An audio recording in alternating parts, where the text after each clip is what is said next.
రాష్ట్రంలో విద్యా వ్యవస్థ గాడి తప్పిందని ఎస్ఎఫ్ఐ రాష్ట్ర కార్యదర్శి తాళ్ల నాగరాజు అన్నారు. అయినప్పటికీ ముఖ్యమంత్రి రేవంత్ రెడ్డి పట్టించుకోవడం లేదని, విద్యారంగంపై కనీసం సమీక్ష కూడా చేయడం లేదని విమర్శించారు. ఎస్ఎఫ్ఐ నల్గొండ జిల్లా కమిటీ సమావేశం గురువారం నల్గొండ పట్టణంలోని దొడ్డి కొమరయ్య భవనంలో జరిగింది. ఆకారపు నరేష్ అధ్యక్షతన జరిగిన ఈ సమావేశానికి ముఖ్య అతిథిగా హాజరైన ఎస్ఎఫ్ఐ రాష్ట్ర కార్యదర్శి తాళ్ల నాగరాజు మాట్లాడుతూ, రాష్ట్రంలో విద్యాశాఖకు ప్రత్యేకంగా మంత్రి లేకపోవడంతో విద్యారంగంపై సమీక్షలు కూడా జరగడం లేదన్నారు. రాష్ట్రంలో పెండింగ్లో ఉన్న స్కాలర్షిప్, ఫీజు రీయింబర్స్మెంట్ బకాయిలు విడుదల చేయకుండా, పేద మధ్యతరగతి విద్యార్థుల చదువులు ముందుకు సాగకుండా కాంగ్రెస్ ప్రభుత్వం కుట్రలు చేస్తోందని ఆరోపించారు. గిరిజన సంక్షేమ హాస్టళ్లు, గిరిజన ఆశ్రమ పాఠశాలల విద్యార్థులకు 6 నెలలుగా మెస్, కాస్మెటిక్ ఛార్జీలు విడుదల చేయలేదని, దీంతో విద్యార్థులు ఇబ్బందులు పడుతున్నారని అన్నారు. గురుకుల పాఠశాలలు అద్దె భవనాలలో నడుస్తున్నాయని, ఆ భవనాలకు అద్దె చెల్లించకపోవడంతో వాటి యజమానులు భవనాలకు తాళాలు వేస్తున్నప్పటికీ ప్రభుత్వం పట్టించుకోవడం లేదని మండిపడ్డారు. నల్గొండ జిల్లా వ్యాప్తంగా విద్యారంగ సమస్యలు పరిష్కరించాలని, నల్గొండ జిల్లా విద్యారంగ సమగ్ర అభివృద్ధి కోసం భవిష్యత్తులో సమరశీల పోరాటాలు నిర్వహించాలని పిలుపునిచ్చారు. సమావేశంలో ఎస్ఎఫ్ఐ జిల్లా కార్యదర్శి ఖమ్మంపాటి శంకర్, కొర్ర సైదానాయక్, కోరె రమేష్, బుడిగ వెంకటేష్, రవీందర్, కిరణ్, జగదీష్, జగన్, వీరన్న, సైఫ్ తదితరులు ఉన్నారు. తెలంగాణ రాష్ట్రంలో ఈరోజు జూన్ 12వ తేదీ నుంచి విద్యా సంవత్సరం ప్రారంభమవుతూ ఉంది. ఈ విద్యా సంవత్సరం ప్రారంభమవుతున్నా ఎక్కడి సమస్యలు అక్కడనే గతంలాగానే ఇంకా ఉన్నటువంటి పరిస్థితి తెలంగాణ రాష్ట్రంలో కనిపిస్తూ ఉంది. ఈ రాష్ట్రంలో ప్రధానంగా ప్రభుత్వ విద్యారంగాన్ని బలోపేతం చేయడానికి, అలాగే విద్యారంగంలో ఉన్న సమస్యలు పరిష్కారం చేయడానికి గత ఆనవాయితీ ఉండేది. విద్యాశాఖ ఒక మంత్రి ఉండేవారు. ఆ మంత్రి ఈ జూన్ 12 కంటే ముందే శాఖ అధికారులతోని అందరితోని కలిసి ఒక సమీక్ష నిర్వహించేవాళ్ళు.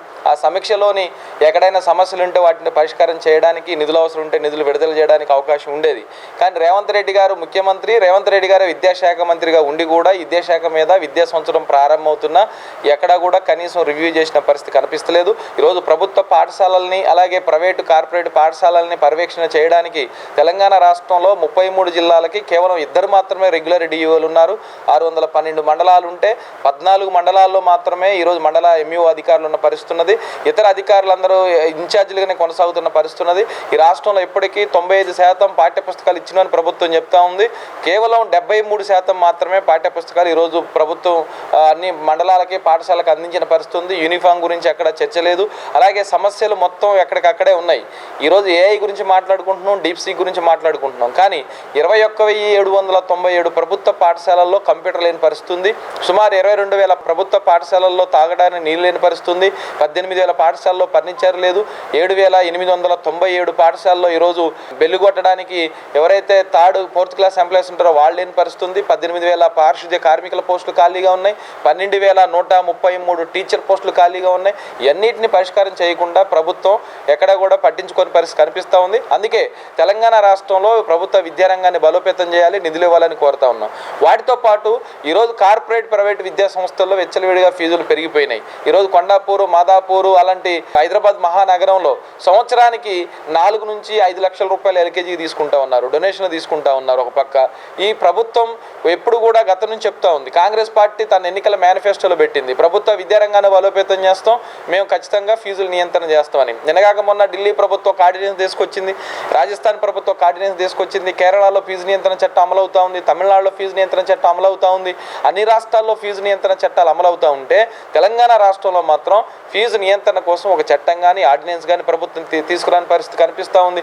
ఎచ్చలవిడిగా 30 నుంచి 40% ఫీజులు పెంచుకుంటూ ఉన్నారు. ఈరోజు ఎల్కేజీ మాత్రమే కాదు, ఇంటర్మీడియట్లో కూడా సంవత్సరానికి 4 లక్షల నుంచి 7 లక్షల రూపాయలు తీసుకుంటున్న విద్యా సంస్థలు, అకాడమీలు ఈరోజు తెలంగాణ రాష్ట్రంలో ఉన్నాయి. వీటి గురించి అక్కడ మాట్లాడే పరిస్థితి లేదు. అన్ని విద్యారంగ సమస్యల మీద ప్రభుత్వం చర్చించి సానుకూలంగా నిర్ణయించి రివ్యూ చేసి నిధులు ఇచ్చి పరిష్కారం చేయాలని, లేకుంటే ఖచ్చితంగా ఎస్ఎఫ్ఐ ఆధ్వర్యంలో రాష్ట్ర వ్యాప్త ఉద్యమానికి ప్రణాళిక సిద్ధం చేస్తాం. ఈ సందర్భంగా తెలియజేస్తాం.